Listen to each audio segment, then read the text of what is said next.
Bismillahirrahmanirrahim. Assalamualaikum warahmatullahi wabarakatuh. Waalaikumsalam warahmatullahi wabarakatuh. Alhamdulillah, bersyukur kehadirat Allah Subhanahu wa Ta'ala yang telah melimpahkan rahmat sedaya kepada kita sekalian. Sehingga pada pagi yang cukup cerah ini kita masih diberikan nikmat sehat untuk bisa melaksanakan aktivitas kedinasan ataupun aktivitas-aktivitas pelayanan masyarakat yang lainnya, Bapak. Dan tentunya kami pada kesempatan kali ini mencoba mengemas kegiatan pelatihan peningkatan kapasitas yang tentunya melalui laboratorium administrasi pemerintahan desa.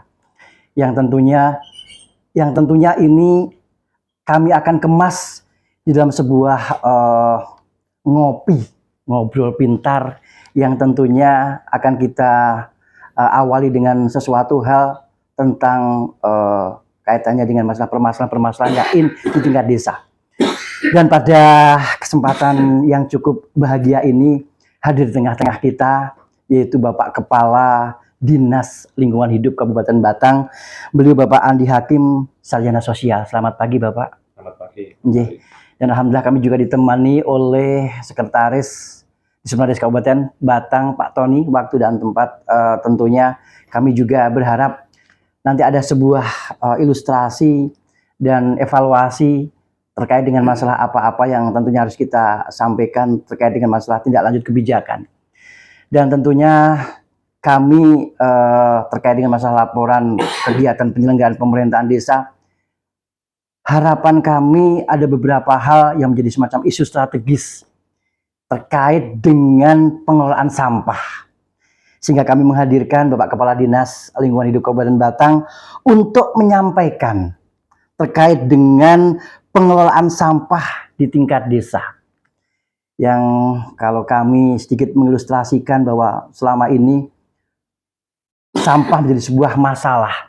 Tetapi harapan kami sampah bukan menjadi sebuah masalah, tapi harapan kami menjadi sebuah berkah, Bapak. Dan apalagi saat-saat ini Kabupaten Batang masih berproses, apalagi dengan kawasan industri terbatu Batang, tentunya mensisakan keberadaan sampah-sampah produksi, termasuk sampah-sampah di tingkat desa ataupun sampah-sampah rumah tangga yang tentunya butuh semacam penanganan. Di mana keberadaan penanganan permasalahan sampah ini harapan kami tuntas di tingkat desa, Bapak. Karena dengan kondisi yang ada di kita, sampah TPS yang ada di Tegalsari, Randu Kuning sudah luar biasa sekali, sudah menggunung. Harapan kami ini ada sebuah kepedulian masyarakat agar nantinya masyarakat benar-benar bisa mengelola, apakah nanti melalui BUMDes, apakah melalui bank sampahnya, sehingga kita yang ada di BUMDes ada alokasi anggaran dana desa yang tentunya akan kita sinergikan dengan kebijakan-kebijakan yang ada di dinas terkait. Untuk itu, waktu sepenuhnya kami serahkan kepada Bapak Kepala Dinas Lingkungan Hidup, kepada Pak Andi Hakim, Sarjana Sosial. Waktu dan tempat kami persilahkan. Baik, terima kasih Mas Ari. Assalamualaikum warahmatullahi wabarakatuh. Waalaikumsalam warahmatullahi wabarakatuh. Yang saya hormati Pak Sekretaris, Pak Tony dan Mas Ari. Jadi begini, saya akan bicara secara makro dulu terkait dengan persoalan lingkungan hidup yang ada di Kabupaten Batang. Jadi ada beberapa isu strategis atau isu aktual terkait dengan lingkungan hidup yang ada di Kabupaten Batang ini. Jadi isu strategis atau isu aktual ini adalah persoalan permasalahan terkait dengan lingkungan hidup yang sering dibicarakan, yang sering menjadi topik pembicaraan di masyarakat. Nah, itu ada beberapa setelah kami coba rangkum. Ya. Yang pertama itu adalah rusaknya pesisir pantai. Jadi ini juga persoalan lingkungan hidup yang dihadapi oleh pemerintah Kabupaten Batang. Indikasinya apa kerusakan ini? Jadi pantai pesisir di Kabupaten Batang ini yang panjangnya itu mulai dari Kecamatan Batang sampai Gringsing itu mengalami abrasi secara masif. Besarnya itu 5 cm sampai 10 cm setiap tahun, abrasinya itu. Itu masif. Ini terjadi karena pemanasan global, efek gas rumah kaca, kemudian juga ada beberapa kerusakan hutan mangrove ya.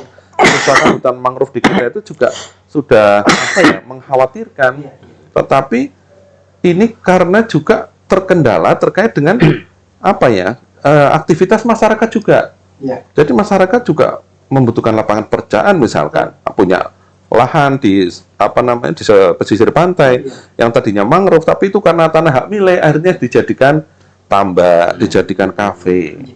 Nah, kemudian di sisi lain efek gas rumah kaca ini kan sudah menjadi tren dunia, tidak hanya di Indonesia.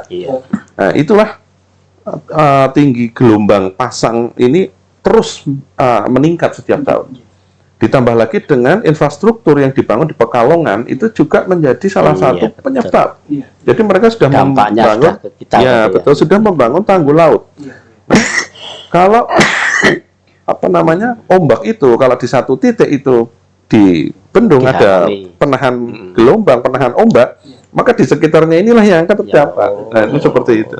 Nah, makanya kita lihat di pesisir pantai kita, khususnya di daerah Denasri, di Cepit, itu tingkat abrasinya di situ paling tinggi, dan kalau rob itu sekarang sudah masuk sampai jauh desa, sampai sudah ke perkebunan melati itu, dan sudah sampai di desa. Itu yang pertama.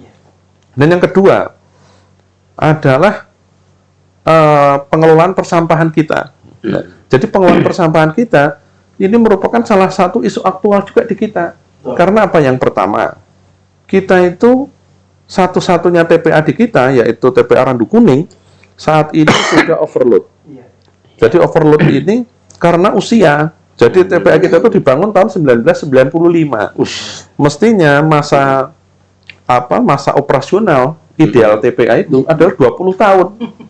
Nah, ini harusnya di 2015 itu sudah ini sudah mau berapa puluh tahun.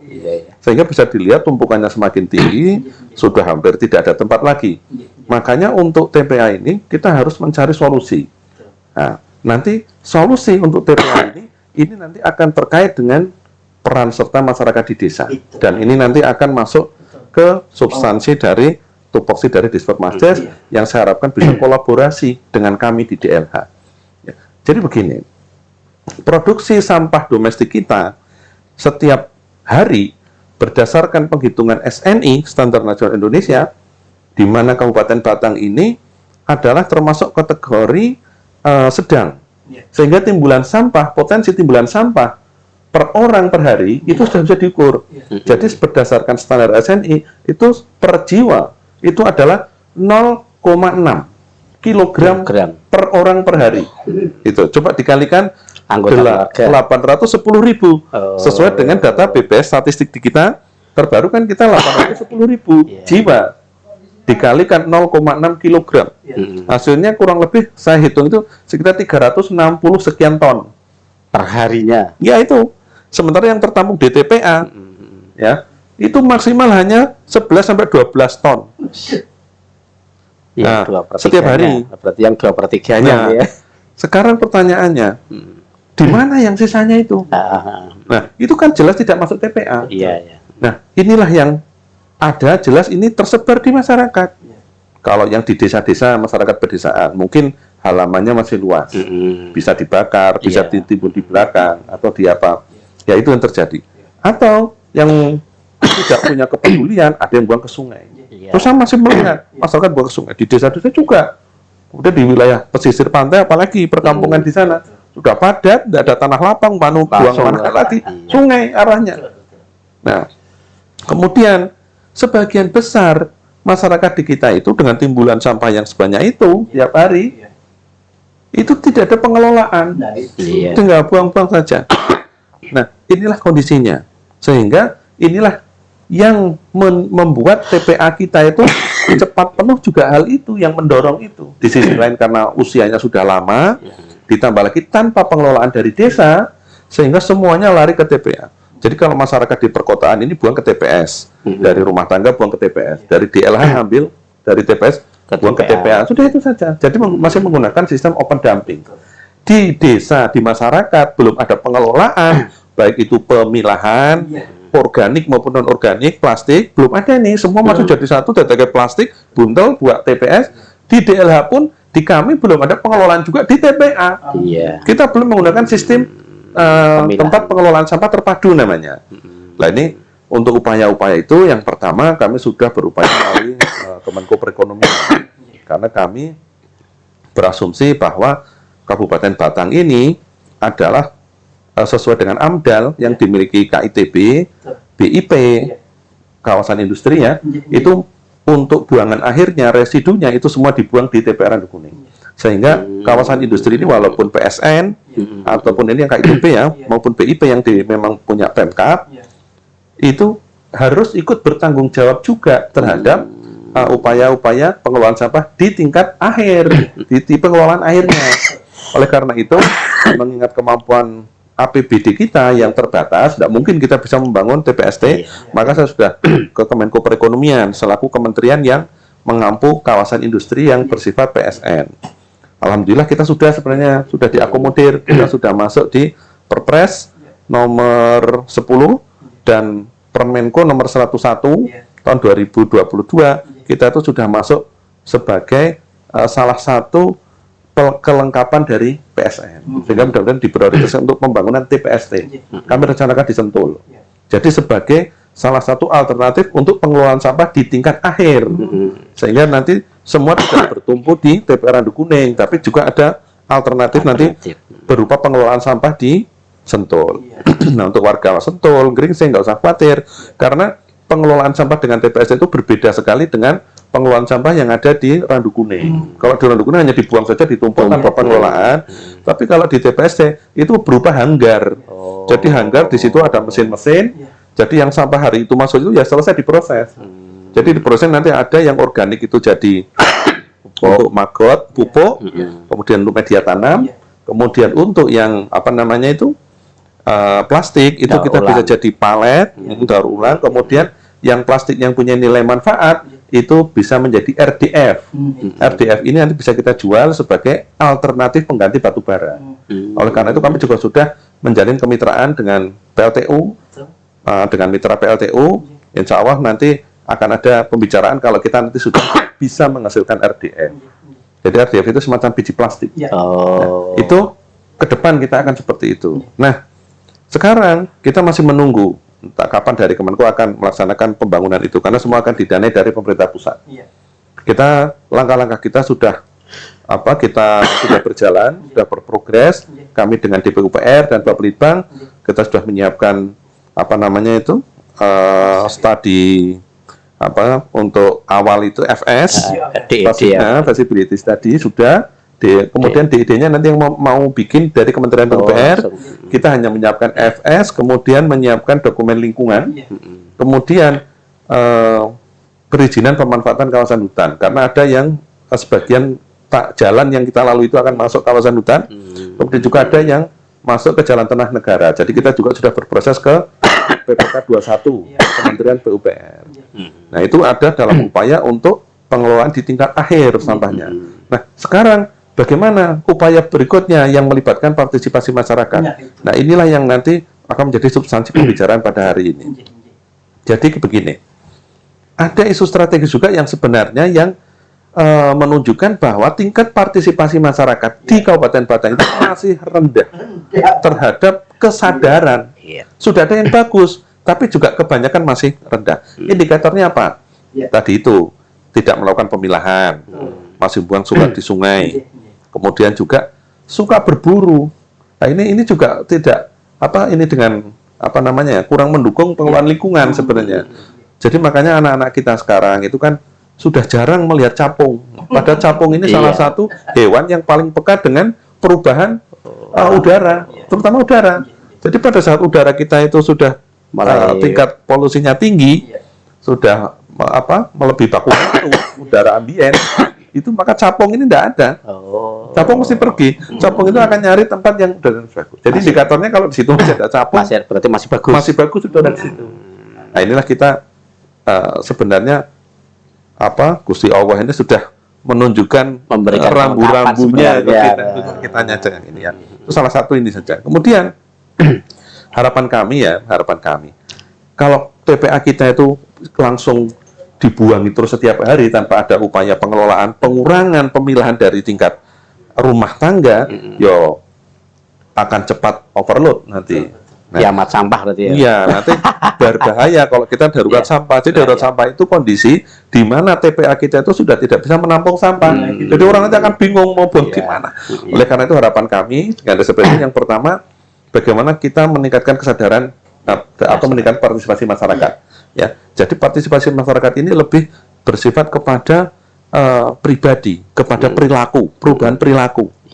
Nah, kalau sudah ada perubahan perilaku, kita tanamkan perubahan perilaku, baru dari Dispermasdes ini dengan dana desa mungkin bisa diarahkan untuk pengadaan sarana prasarananya. Iya. Jadi mungkin kami di DLH kita akan mensupport perubahan perilaku masyarakat ini, yaitu yang sudah kami laksanakan adalah melalui kegiatan Perdes tentang lingkungan hidup.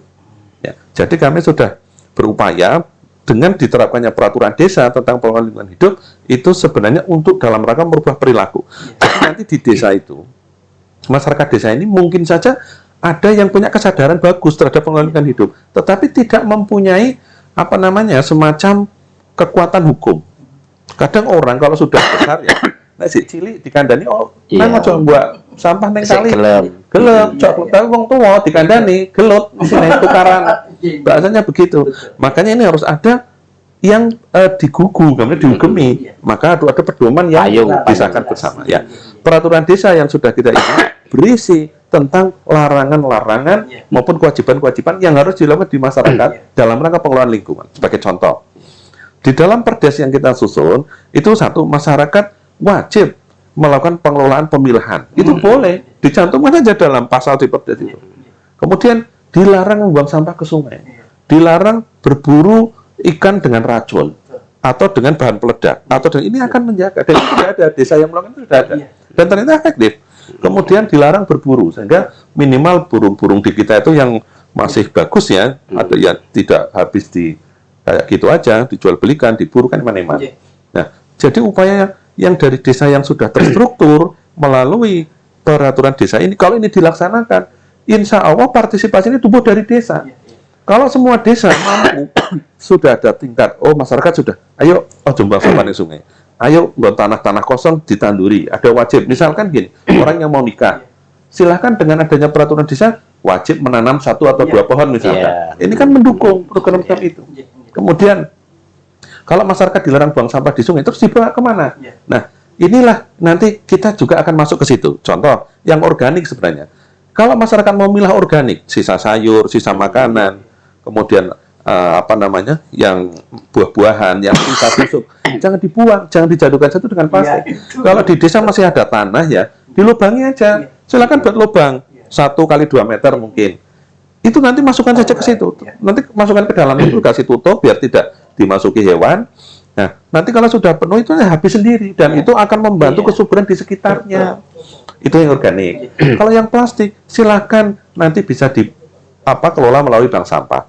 Yang karton, yang plastik, yang punya nilai ini, silakan timbang, dijual ke pengepul. Kami siap memfasilitasi itu. Kalau masyarakat memang ada wadahnya dengan bank sampah atau tidak harus dengan bank sampah yang sifatnya resmi. Silakan pengelola di tingkat RT, tingkat desa silakan aja. Nanti kami fasilitasi itu. Bisa itu ya artinya. Bisa. Nanti contoh boleh sampah-sampah kertas. Ya, yang punya nilai jual. Satu RT satu desa itu bisa terkumpul. Dari DLH pun bisa memfasilitasi. Kami fasilitasi penjualannya.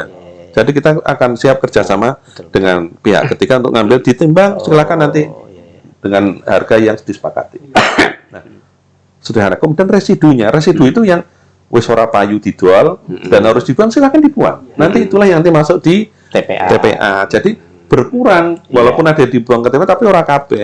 Nah, intinya seperti itu. Jadi harapkan dengan adanya dana desa yang salah lihat di Juknis ini Permendes ya, di Permendes yang terbaru yang nomor 7 2023, saya lihat ini sudah memberikan ruang sebenarnya untuk penggunaan dana desa. Bisa untuk pembelian sarana prasarana berupa alat pengelolaan sampah, pemilahan kan begitu ya. Sebenarnya sudah sangat memungkinkan. Partisipasinya kita bangun, regulasi di desanya kita atur, sehingga masyarakat tahu betul apa yang harus dilakukan, apa yang dilarang, dan itu menjadi komitmen bersama. Setelah itu dari Dispermasdes difasilitasi dengan arah tujuan untuk pemanfaatan dana desanya. diperbolehkan untuk ini yang terkait dengan pengelolaan sampah ini akan sangat klop. Makanya kita harapkan seperti itu, kolaborasi antar OPD dan antar desa, OPD dengan desa. Ini akan sangat efektif dan efisien. Kami saja tidak mampu kalau kami hanya memberikan arahan, memberikan ini tanpa ada dukungan sarana prasarana, sama saja kurang efektif kan begitu. Saya harapkan bisa sinergi antara kami dengan Dispermades. Saya terkait dengan upaya pembangunan partisipasi dan perubahan perilaku, kemudian juga pedoman pengelolaan persampahannya kami siap untuk itu. Tetapi pemenuhan sarana prasarana daripada untuk mencapai tujuan itu kami mohon dukungan dari Dispermades. Saya kira itu aja Mas Ari. Luar biasa sekali Pak Kepala Dinas Lingkungan Hidup Pak Andi Hakim sudah beruntun sekali menceritakan sebuah isu strategis yang ternyata permasalahan darurat sampah ini menjadi sebuah keprihatinan kita. Tidak hanya keprihatinan tapi wujud konkret nyata yang tentunya dari sebuah substansi pemerintah terkecil yaitu desa. Tidak hanya desa, tetapi bagaimana membangun kesadaran masyarakat, khususnya adalah perilaku yang tentunya harus kita amanatkan untuk bisa sadar lingkungan terhadap pengelolaan sampah. Dan tentunya sedikit refleksi ini Pak Andi Hakim dan tentunya ke Pak Sekretaris bicara tentang sebuah pengelolaan sampah di tingkat desa. Beberapa hari yang lalu, di bulan yang lalu di memperingati 17 Agustus, kami beserta tim LH juga melaksanakan lomba pengelolaan sampah di tingkat desa. Ini merupakan sebuah refleksi kami. Ternyata masih banyak desa-desa yang belum melakukan pengelolaan sampah dengan baik. Padahal kalau tadi disampaikan oleh Bapak Kepala Dinas, Randu Kuning yang merupakan substansi TPA akhir sudah kapasitasnya karena sudah tua, tidak memungkinkan untuk bisa menampung keberadaan sampah ini. Kira-kira Bapak Kepala Desa dan Sobat Desa, apakah Bapak Ibu Kepala Desa sudah merumuskan sebuah kebijakan yang bisa berpihak untuk lingkungan panjenengan? Apakah masyarakat juga sudah terlibat di dalam pengelolaan sampah? Apakah regulasi di tingkat desa sudah dilakukan? Apalagi terkait masalah alokasi dana desa yang jelas-jelas di Permendes nomor 7 2003 sudah diamanatkan. Mari berproses.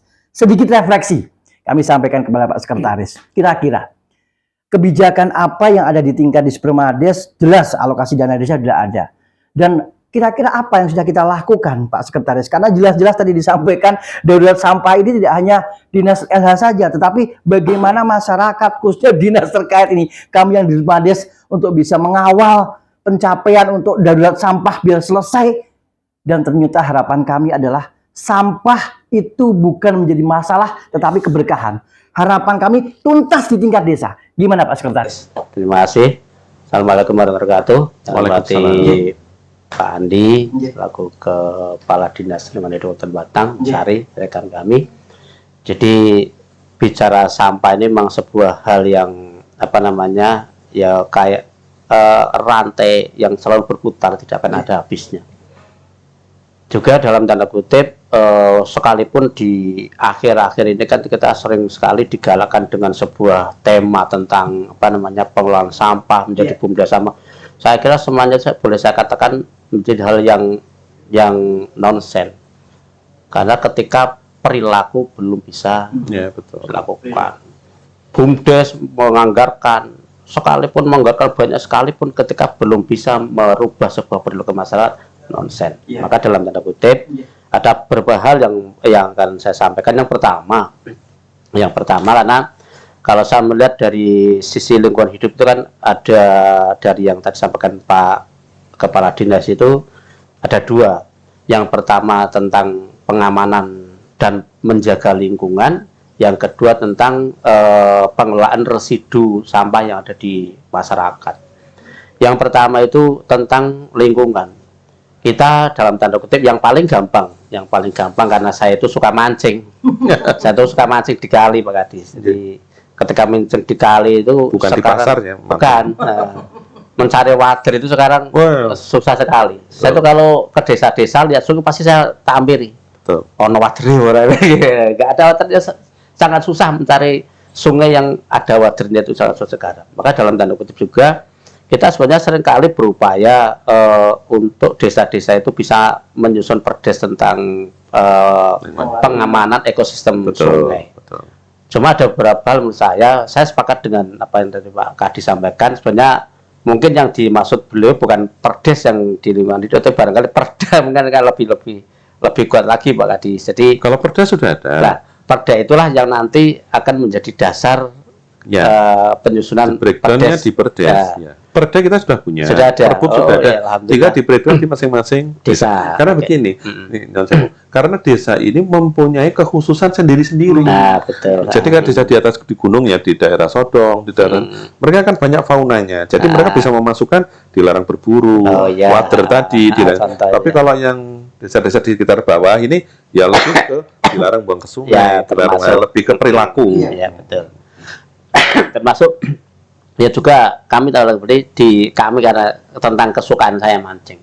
Saya di desa yang sangat desa. Nah, desa saya namanya Simbang, desa Simbang, desa kuadrat, desa kuadrat. Tidak kalah pentingnya itu sebenarnya ada hal yang krusial itu tentang pelibatan Forkompimcam, terutama dari pihak kepolisian dan dari Koramil. Kalau dari perdes, kalau hanya perdes saja orang jarang yang masih, mungkin warga sendiri masih wani sih Pak Kadis. Karena Pak Lurah dhewe dan masih duwe apa? Ya.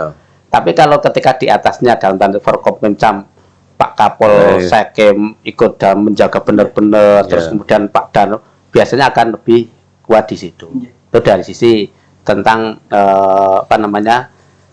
pelestarian ekosistem lingkungan alam. Karena bagi saya hampir sama ketika Pak Kadis sampaikan, nek ono kinjeng atau capung, ya berarti udara masih bagus. Sama, ketika sungai masih ada waternya, berarti sungai masih terjaga dengan baik. Coba sekarang lihat di sungai-sungai ini dia cemplok aja, cemplok sudah mulai hilang. Itu dari satu sisi. Terus kemudian dari sisi yang lain, kalau yang besar kayak lingkungan sungai saya tidak begitu memahami, terutama sekarang yang sampah. Saya sering menyampaikan Pak Kadis ketika dulu saya berada di kecamatan maupun di Pelitbang pada saat penyusunan RDTRK, selalu saya sampaikan, saya masih menyampaikan mau ditaruh di mana ruang untuk sampah. Karena saya tetap berpikir, contoh apalagi KIT BPI, nanti ratusan ribu pendatang baru yang akan masuk ke Batang. Dan mereka itu di masyarakat rumah tangga mereka mau ditaruh di mana? Saya selalu sampaikan, mau ditaruh di ruang mana untuk pengelolaan sampah. Terus kemudian yang berikutnya lagi, ketika dalam tanda kutip, saya sempat berpikir gini Pak Kadis, Pemda itu kan, bayangan saya saat itu, mungkin kan berbeda dengan yang kebijakan ini, dalam tanda kami selaku masyarakat dan yang di Pemda itu kan mesti punya bengkok guru. Andaikan saja di tiap kecamatan ada bengkok guru, tapi yang tidak bengkok guru yang tidak produktif, kalau yang bisa masuk barangkali itu menjadi sebuah alternatif untuk yang bukan pengelolaan sama, kalau saya berpikir sampai belum yang teknologi, tapi untuk nimbun sampah. Ketika lebih kecil lagi, contoh di desa saya itu bumdesnya itu Pak Kadis, jadi ngumpul ke sampah, ngambil sampah dari masyarakat terus dibawa ke Randu Kuning kayaknya. Iya, memang, ya. Tapi satu kembali lagi, saya pribadi, saya nggak pernah ada sampah di rumah saya, karena setiap hari saya bakar. Lah, ada barangkali juga selama ini yang dilakukan oleh desa itu rata-rata kan pengadaan tong sampah itu. Tong sampah yang terpilah, yang akhirnya selalu kosong. Barangkali juga mungkin ada semacam kayak inovasi, bukan tempat pilah sampah yang terdiri dari 3 tong itu, tapi alat pembakar dalam drum atau apa yang menjadi alat pembakar. Nah gini Pak, maksud saya Pak Sek. Jadi sebenarnya untuk pengelolaan sampah dengan dibaru tidak diperbolehkan. Sebenarnya Tidak boleh. Harus bisanya ditimbun yang organik, kemudian yang ini didaur ulang. Yang plastik menjadi RDF itu. Jadi tidak dibakar. Kalau dibakar semua ya nanti bisa udaranya udara tercemar lagi. Pencemaran udara. Jadi yang saya lakukan pribadi seperti itu. Tidak boleh Jadi, sebenarnya. Kalau yang organik itu hilang dengan sendirinya. Ya, itu akan sangat menyuburkan Ya kan? kita. Nah, yang pasti itu hilang saya bakar. Oh, malah itu nggak boleh. Nggak boleh, jangan dibakar. Waduh, Harus ini orang- diolah itu. Pak Sek jangan bakar lagi. Wah, ini bagaimana ini.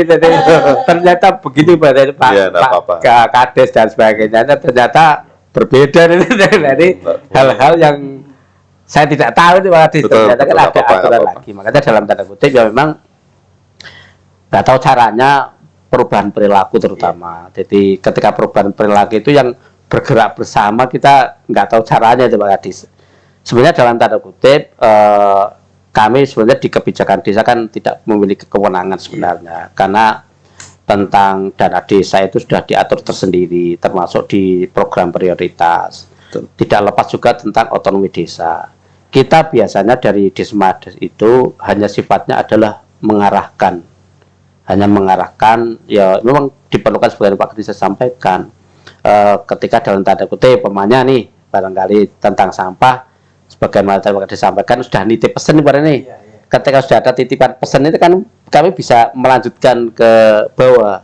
Jadi tentang kebijakan kita sudah nggak bisa mencampur urusan kebijakan Nggak apa-apa. desa. Jadi gini, yang penting desa itu punya ruang dalam hal untuk pengadaan peralatan misalnya, yang terkait dengan pengelolaan sampah itu diperbolehkan dengan dana desa. Substansinya itu. Boleh sudah. Artinya boleh, desa ini kan pernah kami ada tanya-tanya ke desa, kenapa nggak beli alat ini, kenapa nggak beli kendaraan sendiri, Pak, takutnya nggak boleh gitu lah. Saya mohon dari Desmades bisa mensosialisasikan ini sehingga desa itu tidak ragu. Aduh, saya salah apa enggak nih, nah gitu. Kita selama ini di beberapa desa itu untuk memang bentuknya jarang yang memiliki dalam tanda kutip kendaraan roda 4. Kita yang banyak masih kendaraan roda 3. Cuma memang dalam tanda kutip sifatnya saat ini mereka itu ketika kendaraan operasional itu kan ada dari warga itu setiap bulan ada iuran. Iuran itu dikelola oleh BUMDes. Taruhlah satu bulan 300 rupiah umpamanya. Dikelola BUMDes, cuma memang kelemahannya itu masih akhirnya diburukkan dengan dinas L. Nah, ini yang mungkin kita belum sampai ke situ. Artinya sudah ada upaya. Sudah banyak. Desa-desa juga kita lihat sudah banyak yang beli kendaraan sendiri. Sudah roda 4, banyak. roda 3. Nah, apa itu bagian dari upaya. Nanti kalau bisa ditingkatkan lagi. Jadi tidak hanya dikumpul terus dibuang ke TPA, tapi ada pionir ya yang mau, ayo kita jangan ini ya, ayo kita kumpulkan yuk kita. Kalau memang harus ada ini, harus ada yang mau gitu. Luar biasa sekali, obrolan yang cukup menarik sekali. Walaupun tidak semenarik sampah, tetapi kalau pengelolaannya benar, saya yakin jadi sebuah berkah.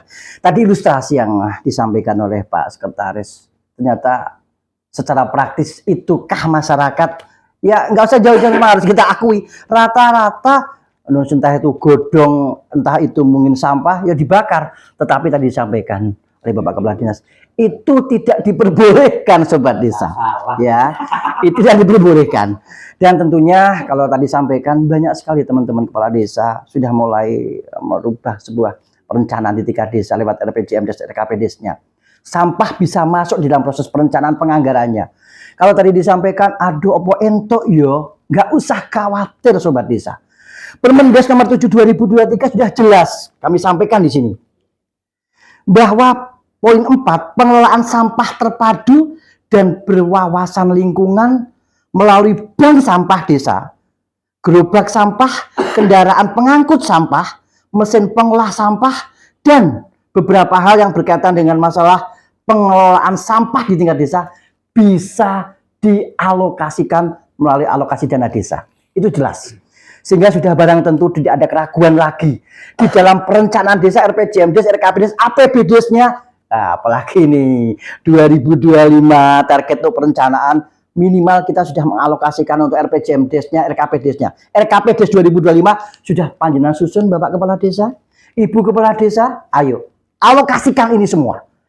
Biar teman yang ada di tingkat desa lebih baik lagi. Tadi jelas.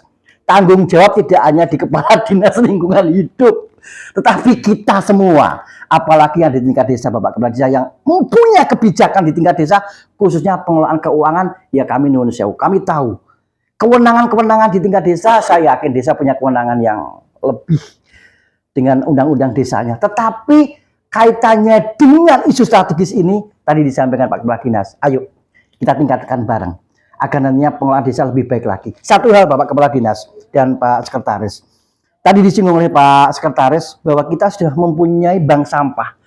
Bingung teman-teman BUMDes itu mau merencanakan unit usahanya itu apa?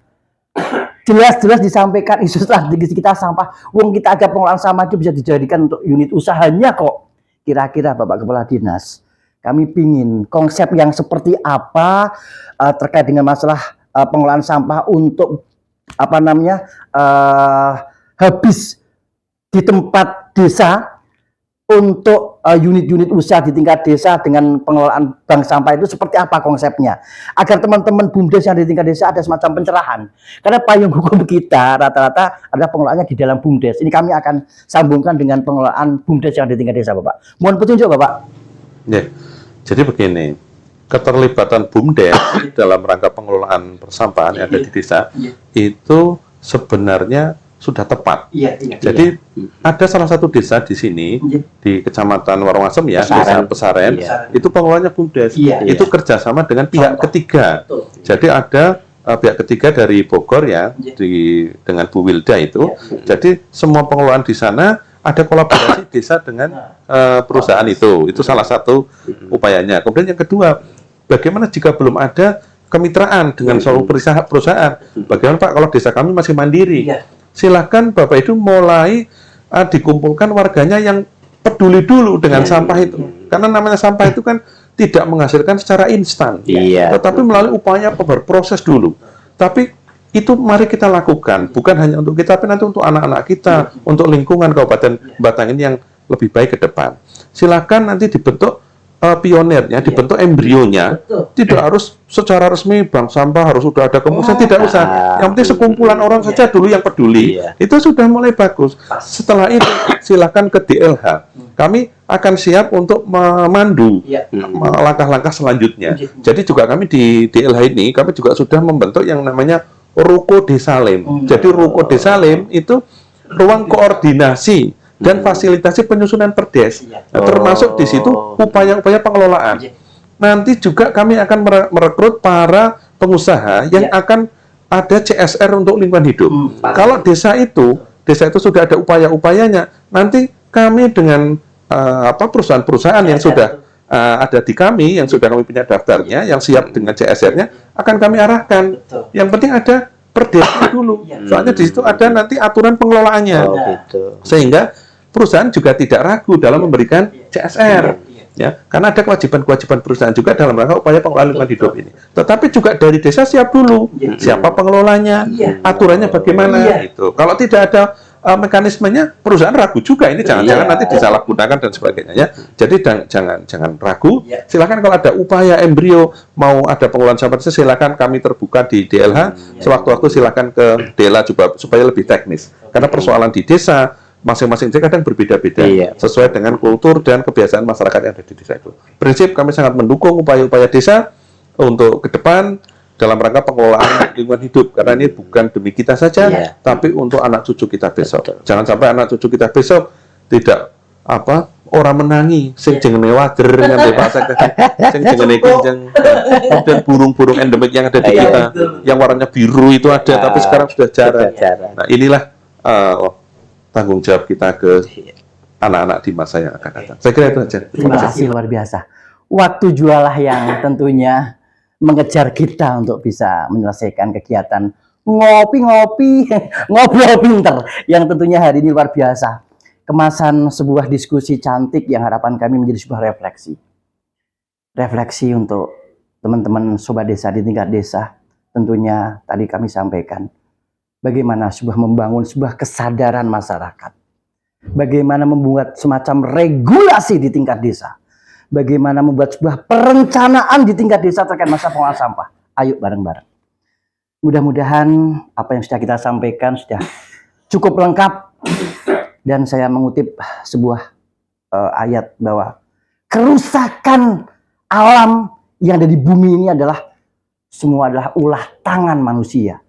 Dan harapan kami mudah-mudahan ini menjadi sebuah evaluasi kita, dan tentunya sebuah harapan besar yang namanya kebersihan itu sebagian daripada iman. Harapan kami ini menjadi sebuah topik yang luar biasa, sehingga apa yang tadi sudah saya sampaikan dan pembicaraan yang cukup reflektif ini bisa menjadi sebuah penyejuk untuk bisa memberikan sebuah edukasi untuk penyadaran masyarakat. Sementara itu Bapak, terima kasih sekali atas waktunya. Kami Nugroho Ari, penggerak suara masyarakat di Seminari Kabupaten Batang beserta Bapak Sekretaris dan Bapak Kepala Dinas mengucapkan terima kasih. Kami akhiri. Assalamualaikum warahmatullahi wabarakatuh. Waalaikumsalam. Terima kasih Bapak.